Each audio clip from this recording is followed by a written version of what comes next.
Hi viewers, this is me Ribaha Imran and you're watching my YouTube channel.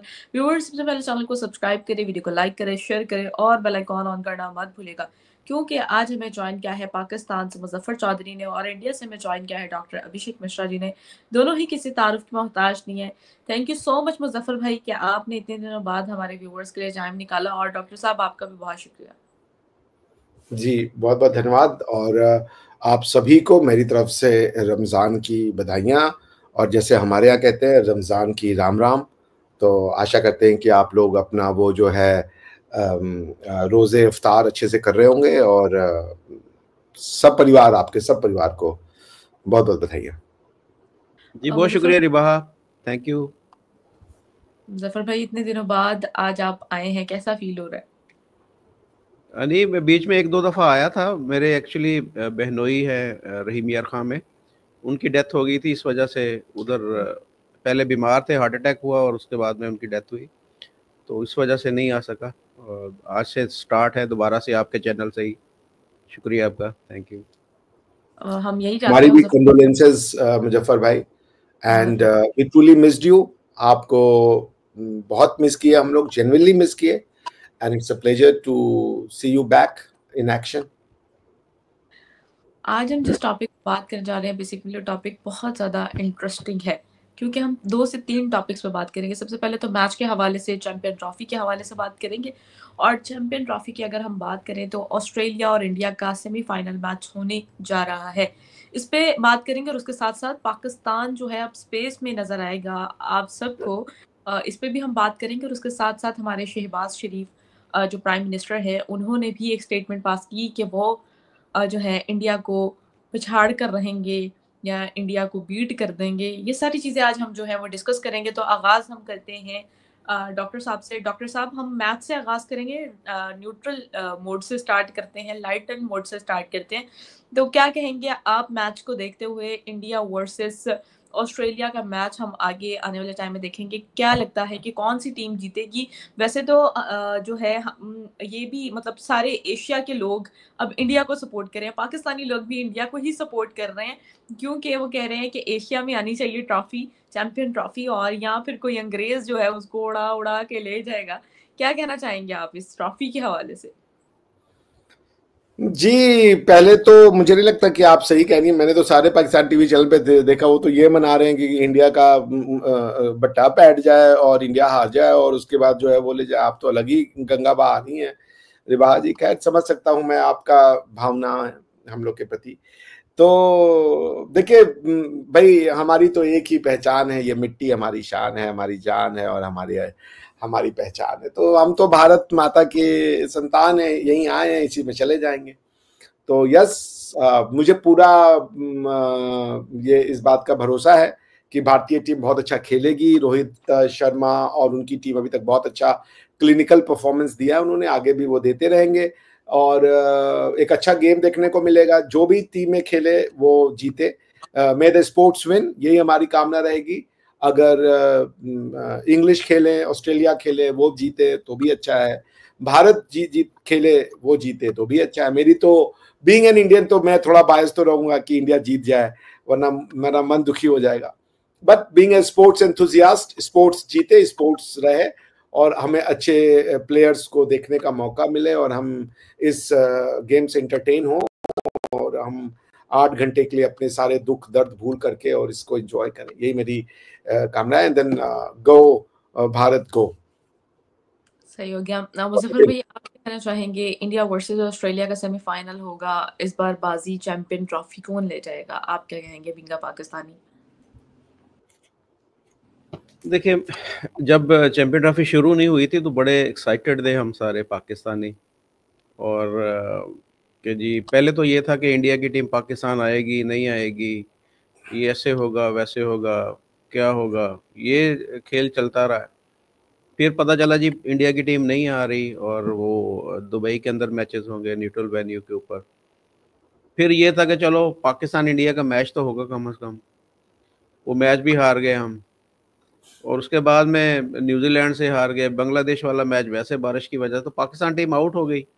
एक जो कहते हैं ना कि एक तमन्ना थी, एक आस थी, एक उम्मीद थी कि पाकिस्तान जो है सेमीफाइनल में जाएगा और दोबारा से फिर इंडिया के साथ मैच होगा, या पाकिस्तान कुछ इस वक्त दफ़ा काफ़ी सालों के बाद होस्ट बना है, कुछ एडवांटेज हासिल होगा पाकिस्तान को। लेकिन वो सारी की सारी जो ख्वाब थे, सारी की सारी जो ख्वाहिशात थी, वो चकनाचूर हो गई।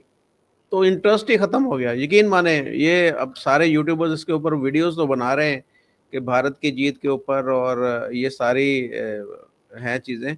लेकिन मैं ज़ाती तौर पे बताऊं, मेरा बिल्कुल जिस दिन से पाकिस्तान टीम आउट हुई है ना, मैंने मैच देखने बंद कर दिए। कल मैंने थोड़ी देर के लिए देखा था जब न्यूजीलैंड की बैटिंग थी, तो स्टार्ट में यही लग रहा था कि वो जीत जाएगी, लेकिन एंड में मेरे ख्याल में बहुत अच्छी बॉलिंग की इंडिया ने और उनको आउट कर दिया।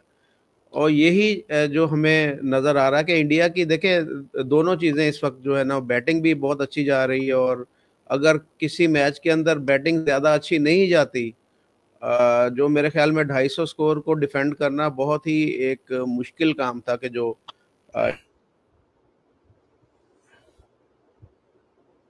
मुजफ्फर भाई का लगता है इंटरनेट थोड़ा सा ख़राब चल रहा है। जी और डॉक्टर साहब आपसे सवाल पूछते हैं, डॉक्टर मुजफ्फर भाई आएंगे तो वो अपनी बात कंप्लीट करें। आ ठीक गए है, आ वो गए मुजफ्फर भाई आ गए, मुजफ्फर भाई आ मुजफ्फर भाई आप कंटिन्यू करें। जी, मैं ये कह रहा था कि ये बैटिंग तो हमेशा से हमने देखा कि इंडिया की आउट क्लास रही है। दुनिया के बेहतरीन बैट्समैन हमेशा इंडिया की टीम में रहे। बॉलिंग में भी अच्छी परफॉर्मेंस रही, लेकिन जितनी अच्छी परफॉर्मेंस अब आजकल भारत दिखा रही है दोबारा से चैंपियन ट्रॉफी के अंदर भी, और उससे तो यही लग रहा है कि वो ये जो मैच है ये ऑस्ट्रेलिया को, मेरे ख्याल में जो कहते हैं ना कि ऑस्ट्रेलिया की टीम भी अच्छी है, लेकिन ऑन द पेपर भी अगर देखा जाए और ग्राउंड के अंदर परफॉर्मेंस को भी देखा जाए, तो मेरे ख्याल में इंडिया का पलड़ा भारी होगा कल वाले मैच। और यही नज़र आ रहा है कि इंडिया फाइनल में जाएगा अब। और फाइनल का देखें, अब फाइनल जो होता है ना, उसमें कुछ नहीं कहा जा सकता कि क्या होगा क्या नहीं होगा। ये एक चंद जो बॉल की गेम अब ये रह चुकी होती है। आपको पता है कि कोई अगर जल्दी को खिलाड़ी आउट हो जाए या अर्ली विकेट मिल जाए तो कुछ भी हो सकता है। लेकिन बहरहाल कल का जो मैच है वो मुझे उसमें 70-30 मैं ये कहूँगा कि इंडिया 70% उसके जीतने के चांसेस है, और 30% जो है वो ऑस्ट्रेलिया के चांस है उसमें। जी, सही हो गया। अच्छा मुजफ्फर, डॉक्टर साहब आपसे मैं सवाल करूंगी कि अब पाकिस्तान भी जो है, आप पाकिस्तानियों को भी स्पेस में देखेंगे, चाइना के थ्रू जो है हम स्पेस में जा रहे हैं, क्या कहेंगे आप हमारी इस अचीवमेंट पर? जजाकल्ला, सुभान अल्लाह, माशा अल्लाह, बहुत बढ़िया जी, कभी नहीं हुआ ऐसा। You are special. और मैं तो जहाँ तक मुझे पता है पाकिस्तान खुद स्पेस पे है। पाकिस्तान इस जहाँ का देश है ही नहीं, ये एक अफलकुल मखलूक़ात है, स्पेशल चीज़ है, अशरफ अल स्पेशल मखलूक। अशरफुल मखलूक़ात है। ये एक स्पेशल क्रिएशन है जो किसको पता ही नहीं है इसका क्रिएटर कौन है और ये क्रिएशन क्यों की गई है, ये बात अलग है, मगर ये एक स्पेशल क्रिएशन है। आपने अलग ही बात कर रखा है। आपके अगर कॉन्स्टिट्यूशन की प्रियम्बल को हम पढ़े तो आपकी बात ऊपर वाले से हुई है, उन्होंने आपको इस पे राज करने का मौका दिया है। खैर, तो भाई आप स्पेस पे जाएं, मेरे ख्याल से पाकिस्तान ही चांद है, चांद का टुकड़ा है पाकिस्तान। आप ही के लोग बता रहे थे चांद पे गड्ढे हैं तो पाकिस्तान में भी गड्ढे हैं, चांद पे दरारें हैं तो पाकिस्तान पे भी दरारें हैं। तो दुनिया का मुजजा है पाकिस्तान। पाकिस्तान एक जमीन का टुकड़ा नहीं बल्कि टुकड़े का जमीन है। आप समझ नहीं इसका क्या मतलब हुआ, मैं नहीं समझा, क्योंकि वैसे ही पाकिस्तान को कोई नहीं समझा। सो पॉइंट ये है कि आपके पीछे दुनिया पड़ी हुई है, पर दुनिया आपके पीछे पड़ी हुई है, आप दुनिया के पीछे पड़े ही नहीं। आप चाइना कहीं जा रहा है तो पीछे से कह रहे हो हमें भी ले चलो, हमें भी ले चलो। यार चाइना का लगा आपने पेचिस करा दिए यार। चाइना गलती से कहीं उड़ने जा रहा है तो आप वो छोटा बच्चा नहीं तो मम्मी के पल्लू पकड़ जाता है, हमें भी ले चलो बाजार, नहीं तो हम रोड पे सोने लगेंगे और ये करने लगेंगे। पाकिस्तान वही बच्चा है। चाइना जरा सा स्पेस के ऊपर जा रहा, आप टप से पकड़ जा रहे, लेकिन हमें भी ले चलो यार, हमें भी ले चलो। भाई सुने, आप तो थोड़ा तो रहम करें। आप पहले मेरे ख्याल से देखें, पहले आप आतंकवादी भेज लें चांद पे, फिर उसके बाद स्पेस में भी 3-4 बम ब्लास्ट करने के लिए भेज दें। वहां भी जो है आप परचम लहरा दें पहले अपना ना, तब्दीली पाकिस्तान स्पेस, स्पेस का नाम आप रख दें पाकिस्तान। वहां सिर्फ आप रहेंगे, और जो आपकी बात नहीं मानेगा बम चढ़वा देंगे उसको आप। मुझे तो ये भी बड़ा अच्छा ही लग रहा है कि पाकिस्तानी स्पेस में गया प्रणाम। I mean we are waiting for that day to happen. आप ये कर दीजिए बस, आंखें बंद हो जाए उस दिन हम लोग की चैन से। जी रिबा जी, यही कहना है मेरा। Very funny sir, very funny. तो अच्छी बात तो कही मैंने यार, पाकिस्तान की अचीवमेंट है। कहीं भी बम ब्लास्ट हो पाकिस्तान, तो आप स्पेस में भी करें प्लीज, फील तो करें ना, स्पेस में करके आए आप, कोई नहीं किया अभी तक।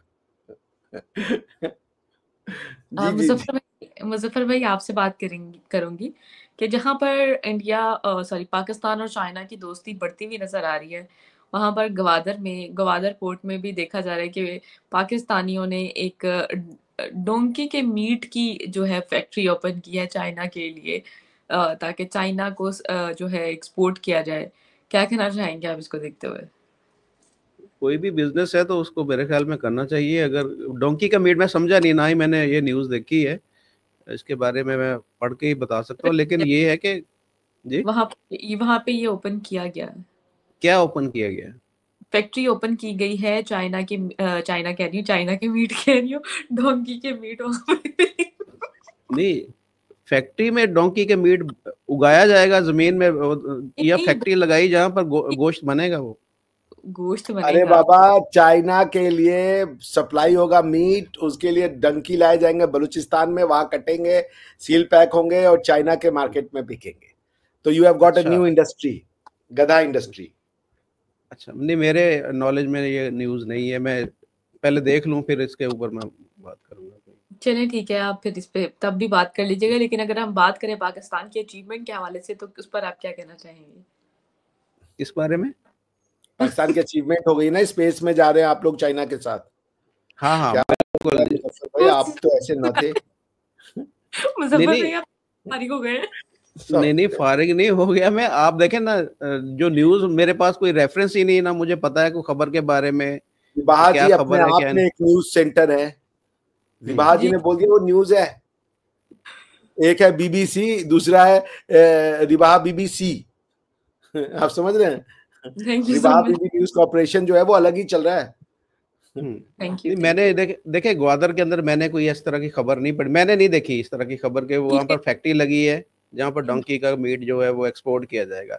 अगर देखें दिखा देना वो, आप एक मिनट गूगल पे सर्च करके, भाई मैं देखता हूँ। मुझे चले हम इसको कंटिन्यू रखते हैं, आप मुझे यहीं पे कोई वो रेफरेंस भेजे, मैं अभी चेक करता हूँ। भाई वो सवाल ये है कि पाकिस्तानी, अभी जैसे मैंने डॉक्टर साहब से भी पूछा कि पाकिस्तान के अचीवमेंट के हवाले से आप क्या राय रखते हैं कि पाकिस्तान अब स्पेस में हमें दिखाई देगा, जो कि पाकिस्तान के लिए एक बहुत अच्छा इनिशिएटिव है। हमारे तारड़ साहब जो हैं वो, उन्होंने भी इस पे बड़ी अच्छी स्पीच की कि पाकिस्तान जो है अब नाउ जो है वो स्पेस में होगा और पाकिस्तान साइंस एंड टेक्नोलॉजी में बहुत तरक्की कर रहा है। इस पर आप क्या कहना चाहेंगे? भाई रिबाहा जी की न्यूज एकदम सच है। ये रहा जी न्यूज आपका, शेयर करें इसको रिबाहा जी। हाँ जी शेयर कर रहा हूँ। ये बंद कैसे होगा?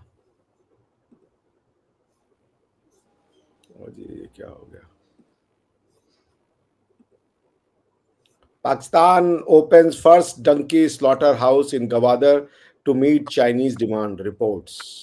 और ये न्यूज है 22 फरवरी 2025 की। Money control is the most trusted website. The report notes that Port City hosts Pakistan's first $7 million slaughterhouse created to fulfill China's demand for donkey meat, bones, and hides. Amid airport delays and an unopened port, China and Pakistan knows all weather allies, known as non-weather allies, are now engaging in donkey diplomacy at Gwadar, the centerpiece of their CPEC project, reported by The Print. The report notes that the port city now hosts Pakistan's first $7 million slaughterhouse created to fulfill China's demand for donkey meat. Operated by China's Hengeng Trade Company, the facility has sparked concern in a country where donkeys are primarily used for transport and are considered sacred in certain Islamic countries. Located in the, बताइए यार जी, तो news तो सच है। और ये तो Islamic tradition में डंकी एक अच्छा माना जाता है, वो भी आप लोग बेच रहे हैं। नहीं, इसका गोश्त नहीं खाया जाता इस्लाम के अंदर, और इसको सिर्फ वो पाकिस्तान के अंदर पहले लाया जाता था सवारियों के लिए, यानी कि सामान इधर से उधर ट्रांसपोर्टेशन के लिए यूज़ किया जाता था। अब वो रिक्शा जो है ना, चाइनीज़ रिक्शा ही जो है वो इस्तेमाल होता है। मेरे ख्याल में अब गधे काफ़ी ज़्यादा स्पेयर हो गए होंगे और चाइना को वैसे ही गधे का गोश्त पसंद है, तो अच्छी बात है अगर चाइना गधे का अब गोश्त खा सोचिए के। ना, ये तो गलत बात है ना आपके लिए। वो इतना होली है और या शुभ है या जो भी उसका नहीं वर्ड नहीं, हो, हमारे लिए नहीं, गधा गधा होली नहीं हमारे लिए ऊंट ज्यादा होली होता है। मतलब अच्छा तो माना जाता है ना। गधा को आप नहीं खा रहे हैं, इसका मतलब है गधे की रिस्पेक्ट में नहीं खा रहे हैं ना। नहीं नहीं नहीं नहीं नहीं नहीं, ऐसे तो कुत्ता भी नहीं खाते हम। हम कुत्ते की रिस्पेक्ट तो नहीं की जाती। हाँ, तो लोग कुत्ता इसलिए नहीं खाते कि कुत्ते से प्यार करते हैं। भाई क्या हो गया आपको? नहीं नहीं, वो तो मैंने टॉपिक छेड़ कर दिया, हम तो कुत्ता बिल्ली को डिस्कस करने बैठ गए। यार हद हो गई, कुत्ता बिल्ली टेस्ट तो करके देखे। कैसी बातें कर रहे हैं आप? आपने कभी खाया सर डॉग? मैं तो शाकाहारी हूँ, घास फूस अच्छा वाला हूँ। अच्छा। अच्छा मुजफ्फर भाई, चलें ये जहाँ सब गाय चल रही होती है मैं भी वो पे। मेरी बात सुने मुजफ्फर भाई, हम ये नहीं सारे, सुनेंगे तो क्या कर लीजिएगा आप? मेरी बात सुने, ये सारे मुर्गी, डोंकी, डॉग और ये ऊंट और ये सारी चीजें साइड पे करके आपसे कुछ सवालात पूछते हैं पाकिस्तान के अचीवमेंट पे, कि पाकिस्तान जो है वो अब स्पेस में हमें नजर आएगा। दूसरी जानिब हम देखते हैं कि Azerbaijan to receive first batch of JF 17 thunder from Pakistan. अब पाकिस्तान जो है एक्सपोर्ट कर रहा है, क्या कहना चाहेंगे JF 17 थंडर के हवाले से? पहले जो आपने बताई कि स्पेस के अंदर, तो मैं देखिए इसमें कोई खुशी वाली, मुझे तो सीधी सी बात है, मुझे कोई खुशी नहीं हुई। अगर चाइना के सेंटर से हमने जाना, हमारा जो वो कहते हैं खला नवर्द जो है, जो हमारा एस्ट्रोनॉट्स है, वो उसने अगर चाइना के स्पेस सेंटर से जाना है तो हमें उसमें क्या कि हम किराए के जहाज में वो बैठ के ऊपर चले जाए स्पेस के अंदर। मज़ा उस वक्त आएगा, मैं पहले भी एक दो दफ़ा बात कर चुका कि हमारा जो स्पार्को वो सारी चीज़ें खुद यहाँ पर तैयार करे, यहाँ पर सारा कुछ करके हमारा अपना बना हुआ जो स्पेस शटल है, उसके ज़रिए हमारे जो साइंटिस्ट हैं वो जाएं वहाँ पर। तो फिर उस दिन मैं भी डॉक्टर साहब के साथ यहाँ पर छाती चौड़ी करके बैठा होगा, मैं बोलूँगा देखे जी, इसरो ने अगर बंदे भेजे हैं तो स्पार्क को भी भेज रहा है। तो अभी ये अरे इसको छाती चौड़ी ना अचीवमेंट, हो पाई तो क्या करेंगे हम लोग? क्या चौड़े करें फिर?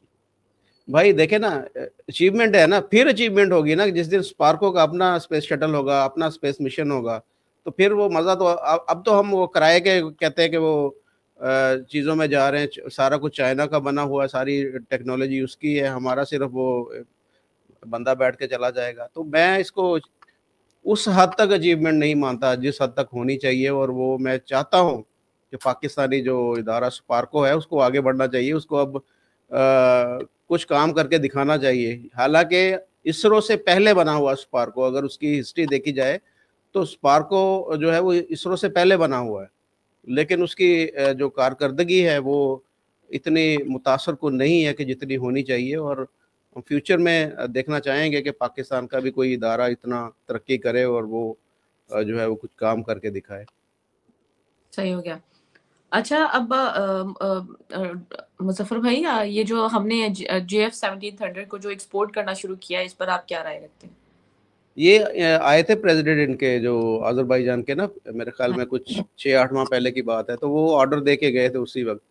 उन्होंने फ्लाई भी किया था JF 17 में, और उनको बहुत अच्छा लगा था कि जी ये बहुत अच्छा है। और ये बाकी जो इस वक्त मार्केट में बाकी तैयारे हैं उनसे काफ़ी हद तक सस्ता भी है, तो उस वक्त ये ऑर्डर देके गए थे। अब वो खेप जो है वो तैयार हो चुकी है और वो मेरे ख्याल में वही उनको सप्लाई की जा रही है। अच्छा है, चले कुछ तो हमारा बिक रहा है। टेक्सटाइल इंडस्ट्री बंद पड़ी है हमारी, वो जो एक्सपोर्ट हो रही थी बेडशीट वगैरह यूरोप को और अमेरिका को सारा, वो तो बंद पड़ी है। चलो अब जहाज़ ही बिक रहे हैं हमारे, वही बिक जाए। लेकिन ये है कि सारी चीज़ों के ऊपर फोकस होना चाहिए, सारी चीज़ें ठीक होनी चाहिए। सिर्फ ये नहीं कि एक चीज़ बिक गई है और बाकी 10 चीज़ें जो है वो अभी ख़राब पड़ी हैं। तो शहबाज शरीफ को उधर भी फोकस करना चाहिए, उनको भी देखना चाहिए कि जो लाखों लोग जो मज़दूर हैं वो बेरोज़गार जो हुए हैं, उनके लिए भी कुछ काम करना पड़ेगा उनको। उनको भी जो है उनके भी हालात ज़िंदगी जो है वो बेहतर बनाने पड़ेंगे। तो फिर ही मैं मानूँगा जब पाकिस्तानी आम पाकिस्तानी खुशहाल होगा ना, तो फिर मज़ा फिर आएगा, फिर हम जो है वो कहेंगे कि शहबाज शरीफ वाकई काम कर रहे हैं या कोई हुकूमत जो है वो अच्छी कारकर्दगी दिखा रही है। अभी तो फिलहाल तो मैं क्योंकि फैसलाबाद के अंदर हूँ, मैं टच रहता हूँ, देखता रहता हूँ, और मेरा टेक्सटाइल के साथ रिलेशन भी है, तो काफ़ी लोग बेरोज़गार हैं यहाँ पर। हज़ारों की तादाद में लोग बेरोज़गार हो चुके हैं अभी पिछले कुछ दिनों में। कुछ टेक्सटाइल यूनिट जो हैं काफ़ी बड़े बड़े बंद भी हो गए हैं। वजह सिर्फ यही है कि हुकूमत की कुछ पॉलिसीज़ हैं वो ठीक नहीं है, जो रॉ मटेरियल काफ़ी महंगा है, बिजली के रेट बहुत ज़्यादा हैं, और ऑर्डर उस हिसाब से मिल नहीं रहे यूरोप से और अमेरिका से, तो फिर उनको मजबूरन यूनिट बंद करने पड़ रहे हैं। तो इसके ऊपर काम करने की ज़रूरत है, इसको देखने की ज़रूरत है, तभी जो पाकिस्तान तरक्की करेगा। सिर्फ ये चंद जहाज़ बेचने से मेरे ख्याल में इकॉनमी हमारी ठीक नहीं होगी, उसके लिए एक भरपूर काम करने की ज़रूरत है। बिल्कुल मुज़फ़्फ़र भाई, और हर फील्ड में हमें ग्रो करना चाहिए, और जिसके लिए हमें अपनी तरफ से भी कोशिश करनी चाहिए, और हमारी अपील भी है हमारी गवर्नमेंट से कि वो इस पर तेज़ी से वर्किंग करें। और डॉक्टर साहब, आपसे मेरा सवाल है, हमारे प्राइम मिनिस्टर शहबाज शरीफ साहब ने एक खिताब किया जिसमें वो ये कह रहे थे कि मैं कसम खाता हूँ कि मैं इंडिया को जो है पीछे छोड़ दूँगा और हम इंडिया को बीट कर देंगे। इस पर आप क्या राय रखते हैं? जी, जी, मैं तो अच्छी राय रखता हूँ और मुझे पूरा यकीन है कि वो हमें बीट कर देंगे। देखिए, मैंने आपके साथ नीचे कुछ शेयर किया है, आप उसको ज़रा प्लीज़ स्क्रीन पे लाएँगे? क्यों नहीं सर। ये किताब है, इसका नाम है सूर्य सिद्धांत। ये आज से 2,500-3,000 साल पहले लिखी गई थी, जिसमें रिवॉल्यूशंस ऑफ अर्थ कैलकुलेशन और ये सब दे दिए गए थे। ये मैं आपको इसलिए दिखा रहा हूँ ना कि अक्सर लोग कहते हैं और मैं क्षमा चाहूँगा, मैं कुछ not with the purpose of any contempt और समथिंग, जस्ट टू क्लैरिफाई कि भारत में जो एस्ट्रोलॉजी है, ये कोई 1961 के किसी इदारे के साथ शुरू नहीं होती, हमारे खून में है ये। सूर्य सिद्धांत एक किताब लिखी गई और ऐसे कई किताबें लिखी गई आज से 3-4 हजार साल पहले, जब मेजॉरिटी ऑफ द वर्ल्ड ये मानता था कि ये अर्थ फ्लैट है। इसको आपको समझना पड़ेगा। मैं आपके और अगर आपको नहीं विश्वास है तो ऐसे मैं कितने वो ये आपको दिखा सकता हूँ बुक्स जो कि लिखे गए। तो पॉइंट ये है कि अगर आप और ये कह रहे हैं जो आपके जो वो हैं प्राइम मिनिस्टर साहब, ये देखिए कई ऐसी किताबें हैं और ये सब जो लिखी गई, ये एक अंग्रेज ने इसको ट्रांसलेट किया, वो रेवरेंड थे, क्रिश्चियन मिशनरी थे, तो उन्होंने फिर भी अपने हिसाब से थोड़ा उसको ट्वीक किया। लेकिन पॉइंट ये है ना कि आप इंडिया को पीछे नहीं छोड़ सकते। इंडिया की जर्नी 1947 से नहीं शुरू हुई थी, इंडिया की जर्नी 15,000 साल पहले शुरू हुई थी। आपको जो अभी बेसिक बात समझनी है, सिविलाइजेशनल पीस टॉक की कंसेप्ट ऑफ पीस क्या आता है, इसी में आप अभी दुनिया से 500 साल पीछे चल रहे हैं। जो यूरोप ने किया उसी रास्ते पे आपको अल्टीमेटली जाना है, पर आप उस पे जाने को तैयार नहीं है। मोहम्मद बिन सलमान साहब कह रहे हैं हम रेनेसांस लाएंगे। रेनेसांस यूरोप में आज से 400 साल पहले आ गया। तो आप कह रहे हैं कि हम इंडिया को हरा देंगे। किसमें हराओगे आप इंडिया को? किस चीज में मैच है आपका इंडिया से? आप खुद को कैसे हरा दोगे? कौन है इंडिया? अपनी जमीन को कौन हरा देगा? द पॉइंट इज दैट कि कोई आपके यहां सोच नहीं रहा है। अरे आप खुद को कैसे हरा सकते हो? आप भारत हो, आप भारत का डिवाइडेड हिस्सा हो यार। जर्मनी भी टूटा तो ईस्ट जर्मनी वेस्ट जर्मनी बना था। तो आपको तो पहले सच मानना है अपनी जिंदगी में, सच से आपको अपने बच्चों को वो कराना है। किससे दौड़ लगा रहे हो? अपनी परछाई को कोई हरा सकता है? Can you ever defeat your shadow? अरे भाई, आप जो ये ज्ञान की नॉलेज की गंगा जो बहती है, ये आपको 1947 के बाद 1947 और 45 में जब यूएन चार्टर बना तो मुश्किल से दुनिया में 50 से 60 देश थे। आज 190 या 100-200 के आसपास देश है। यूएन चार्टर में जितने देश मेंबर होंगे, that is the criteria to accept a country. तो यूएन में अगर मान लीजिए यूएन के मेंबरशिप 198, 198 या 200 और जो भी कंट्रीज होंगी उनके पास है, ये सारे देश, आपको लगता है ये सारे चांद पे पहुंच जाएंगे? सब में ये कैपेसिटी है? आपको चांद पे पहुंचना हो, आपके लोग चांद पे पहुंच चुके हैं, आप उनको अपना ही मानने को तैयार नहीं। चांद पे पहुंचेगा भी तो अगर कल को मान लीजिए ईश्वर करे कि आपका जो सुपारको है वो सुपर हिट हो जाए, बहुत अच्छा काम करे, वो आपके घर का तो आदमी नहीं कर रहा होगा, आप तो उससे रिलेट कर रहे होगे ना कि वो भी मुसलमान मैं भी मुसलमान, इस नाते उसने किया तो ये मेरी अचीवमेंट है। तो आपके लोगों ने अचीव कर रखा है, आप उसको अपना फैमिली मेंबर को मानना ही नहीं चाहते हो। सो जब ताले लगा दिए हों दिमाग पे और उसकी सुरक्षा के लिए जब न्यूक्लियर वेपन बैठ जाए कि खबरदार ये ताले दिमाग पे खोल मत देना वरना हम न्यूक्लियर वेपन चला देंगे, तो आपसे कोई जीत ही नहीं सकता, ना आप किसी से हार सकते हो। आपके साथ कोई मैच में नहीं है, किससे मैच कर रहे हो आप और क्या मैच कर रहे हो आप? आपको बेसिक सी बात ही समझ में नहीं आ रही है यार। तो पॉइंट है कि हम सब चाहते हैं पाकिस्तान अच्छा कंट्री बने, पाकिस्तान डेवलप करे, हमें क्या प्रॉब्लम होगा भाई? यूरोपियन यूनियन भेजता है अपना स्पेस मिशन तो हमें दुखी होता है, चाइना भेजता है तो हम दुखी होते हैं, रशिया भेजता है तो हम दुखी होते हैं। सारी दुनिया स्पेस लॉ अगर आप पढ़ेंगी ना, लॉ ऑफ स्पेस पढ़ेंगी, उसमें ट्रीटी है कि स्पेस में इंटरनेशनल आइडेंटिटी एग्जिस्ट ही नहीं करती। जो आईएसएस है इंटरनेशनल स्पेस स्टेशन, उसका आधा भाग रशिया ने बनाया है, आधा भाग अमेरिका यूरोप ने बनाया है, वो कंजॉइंट चलता है। दुनिया ऊपर आप जाएंगी तो आप पाकिस्तानी रहेंगी ही नहीं as per the law, because as per the outer space treaty वहां पे नेशनलाइजेशन या कंट्रीआइजेशन करना या पॉलिटिसाइजेशन करना बार्ड है। आप वहां जाके मानव बन जाएंगी, एक पाकिस्तानी कभी नहीं पहुंच सकता। अगर आप अपने आप को मानवता से जोड़ती हैं तो आप मानवता की जीत में खुश होंगी। सो पॉइंट ये है रिबाहा जी कि अनफॉर्चुनेटली सब प्लान और स्टेज करके ना ज्ञान नहीं मिलते हैं। ज्ञान के लिए कड़वा घूंट आपको पीना पड़ेगा, आपके समाज को पीना पड़ेगा। नहीं पीजिएगा, आपकी मर्जी है, जिद कीजिए और उसी रास्ते पे जाइए। हम इसको हरा देंगे, माई की इलाह करके हरा देंगे, उससे कुछ नहीं होगा। क्या हम भारत को शिकस्ते फांसी दे देंगे? पता नहीं क्या देना है भाई, किस लिए शिकस्त फाश क्या होता है? ये पर्दाफाश सुना है मैंने, शिकस्ते फाश तो मैं पहली बार सुना। तो किसको हराना चाहते हो आप? ऑस्ट्रेलिया और न्यूजीलैंड में भी लड़ाई होती है, ऑस्ट्रेलिया और यूके में भी लड़ाई होती है, वो भी एशेज खेलते हैं। पर आप तो किसी और जगह पे जी जाकर, मैंने तो कभी नहीं सुना उनका जो प्राइम मिनिस्टर बोल रहा हो स्टारमर के, हाँ भाई जा करके जरा ऑस्ट्रेलिया वालों की बैंड बजा देना और ये करें।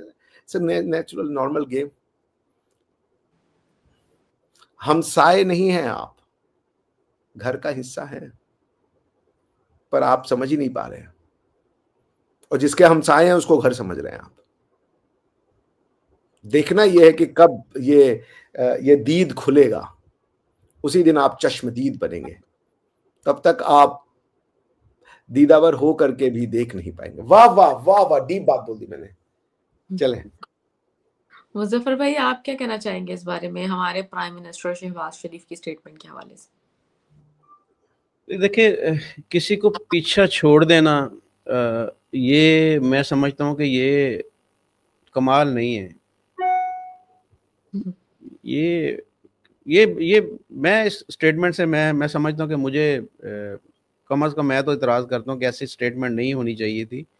ये कहते हैं कि हम मिल के लोगों का भला करें, हम मिल के इस तरह का काम करें कि जो पूरे देखें ना, ये आबादी देखें इंडिया की, पाकिस्तान की आबादी अगर देखा जाए मिलाकर तो 1 अरब मेरे ख्याल में 75 करोड़ के करीब शायद, मेरे ख्याल इतनी होगी।